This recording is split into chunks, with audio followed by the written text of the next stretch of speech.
வணக்கம்.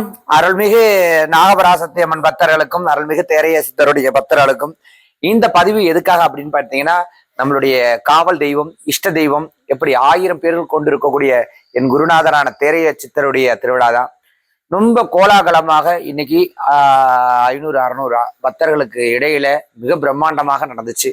நிறைய பக்தர்கள் வந்து அன்னதானம் சாப்பிட்டுட்டு, நிறைய பக்தர்கள் ஐயாவை தரிசனம் பண்ணி அருள்வாக்கு கேட்டுட்டு ஐயாவை மனசார கும்பிட்டுட்டு இன்னைக்கு போனாங்க. ஒவ்வொரு செவ்வாய்க்கிழமையும் முருகனுக்கு சிறப்பான அபிஷேகம் இந்த இடத்துல நடக்குது. அந்த அபிஷேகத்தோட தொடர்ச்சியாகத்தான் இதை நான் பார்க்கிறேன். ஒவ்வொரு நாளும் நம்ம சன்னிதானத்துக்கு தேடி வரக்கூடிய அத்தனை பக்தர்களுக்கும் வேண்டிய அத்தனை வரத்தையும் அருள்மிகு தேரைய சித்தர் வந்து கொடுத்துக்கிட்டே இருக்காரு. பொதுவா சித்த வழிபாட்டில் உள்ளவங்களுக்கு சித்தர்களுடைய அருள் கிடைக்கணும் அப்படின்னு ஏங்குவோம். அப்படிப்பட்டவர்கள் இந்த ஊட்டியானில் குடிக்கொண்டு இருக்கக்கூடிய தேரைய சித்தரை வழிபட்டார் எந்த விதமான ஐயப்பாடும் இல்லாம அவங்க எதிர்பார்த்த அந்த வரம் நமக்கு கிடைக்கும். இந்த தேரைய சித்தர் ஞானத்தை மட்டும் இல்லாம அதிசயத்தை போதிக்கக்கூடியவர்.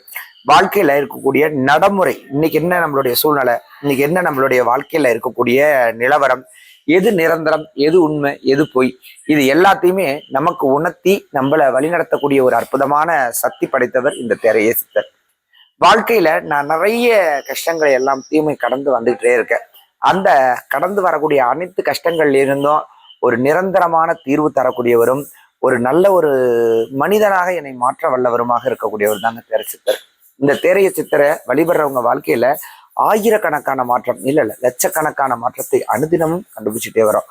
அத்தகைய சக்தி வாய்ந்த தேரைய சித்தருடைய அருள் எல்லாருக்குமே கிடைக்கணும். எல்லாரும் தேரைய சித்தருடைய பக்தர்களாக நீங்க மாறணுங்கிறத இந்த தரத்துல கேட்டுக்கிறேன்.